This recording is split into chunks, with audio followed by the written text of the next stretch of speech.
My story. I invite you to come along with me as I share my history of how I stumbled upon these principles. I hope that you find it fascinating and it sets the foundation for your own learning. So I ask you to hear with me for the first few chapters. I think having an understanding of the origins of the approach will pave the way for deeper meaning in your own life. In retrospect, I'm amazed at how far-reaching were the consequences of a phone call I received in the spring of 1976. Little did I know at the time that this call was the first in an extraordinary change of events from which I emerged with a new life, scarcely recognizable from the life that preceded this faithful call. At the time, I developed a successful practice, but I was feeling the stress normally associated with my profession as a marriage and family counselor. I was disappointed at the elusiveness of what I considered to be adequate long-term results for my clients from my therapeutic efforts. Back when I chose this profession and entered graduate school, I hoped for a satisfying professional life, helping people solve their problems and make the personality changes they deserved. I knew that therapy might be a long and even tedious process for my clients, but I assumed that long-term benefits would ensure at the completion of therapy. Whatever difficulty and discomfort that I experienced as a counselor would be more than overshadowed by the satisfaction of seeing a person previously relatively relegated to a different life now, living a vastly improved life. Now, I was 6 years out of graduate school and my work was not as I expected it to be. Clients might feel better during the session and might even feel confident that their lives would improve, but it was all too often that they would return with a different, equally difficult problem or a reoccurrence of the disorder that was the focus of their previous visits. It was clear that, despite my considerable efforts, I was in the terms of ancient proverb, giving people fish rather than teaching them to fish. There were far too many occasions, based on my experiences, that the clients didn't even end up with the fish. My job satisfaction proved elusive in the face of disappointing long-term results. I also lived at a high level of anxiety that I considered normal, given that I was a type A personality and my relationship with my partner was deteriorating, although we loved each other. My high level of anxiety and my relationship problems were exacerbated by my low job satisfaction and job related stress. As is frequently the case in my profession, I was frequently contaminated by the painful feelings of my clients as I attempted to process them beyond those unwanted feelings.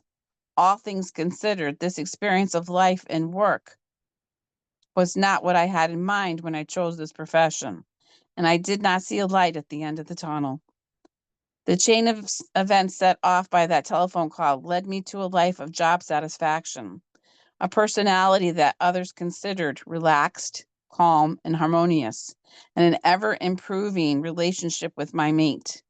In addition, what I learned would eventually translate into a new approach that I believe will have a major impact in the field of psychology. This change happened within a matter of 1 year. The call came from John Enright, my work partner and close friend. I originally met John when he was a guest professor while I was in graduate school. I was so taken by his competence and reputation as a psychologist that I became his intern and later his employee and eventually his partner. At this point, we had been working together for 6 years. John told me he was calling from Salt Spring Island, an island off the coast of Vancouver, Canada. John said he had been to a talk by a man named Syd Banks. These years prior, Mr. Banks experienced an epiphany that was of such magnitude that he was scarcely recognizable as the person he was before that experience. From a few seconds of revelation, and the result with 2 days of aftermath from that experience. Syd Banks was transformed from a shy, insecure person to a person of uncommon well-being, vitality, and wisdom. Though this experience, he gained profound insight into the nature of thought and the role of thought in the human experience. He was a man with grammar school education who previously had difficulty giving a toast at a party of friends, who was now comfortable sharing his newfound knowledge to people with advanced degrees. He stated in his talk that the essential understanding came through this experience revolved around the nature of thought and the role of thought in the human experience. He had been sharing his newfound knowledge with people individually and in groups. John said he was unusually affected by this man's lecture, and that the participants at this talk exhibited levels of well-being that were much higher than he had previously thought realistic or even possible. When pressed for details, John told me he saw many couples who were recently at the brink of divorce and were now madly in love. He saw people who had left society and were now successfully holding down and enjoying challenging jobs. He told me about tense and burned out business executives who learned to relax and enjoy work, even as their productivity increased. He had heard stories of clinically depressed and clinically anxious former psychiatric patients who were now living normal and satisfying lives without the need for medication. I was surprised about John's statements that a talk such as the one he described could have such an effect on an audience, not to mention his suggestion that these effects were lasting. According to John, these teachings changed people by bringing this new philosophy into their hearts and in their lives.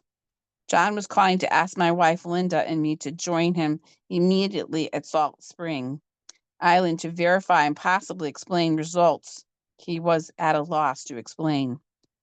He was puzzled by the level of results obtained and was even more puzzled by the fact that 1-hour talks were responsible for these results.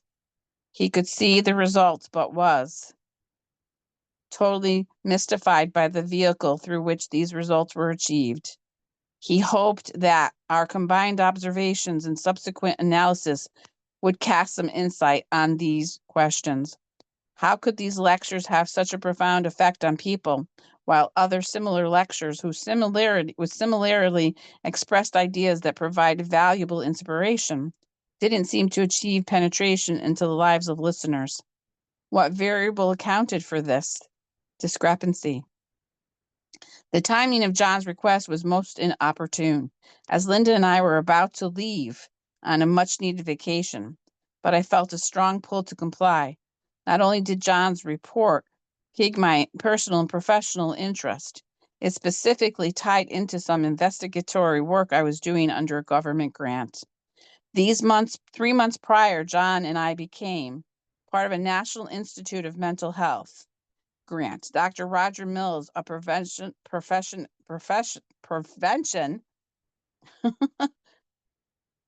where was I? Specialist working through the University of Oregon, was the administrator and primary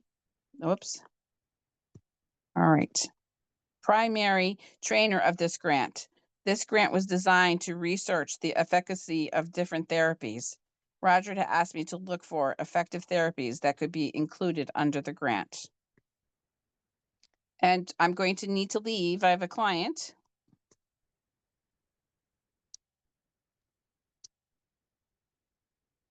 I just wanted to interject something for a minute. You're muted, Nancy. It looked like you were going to pick up.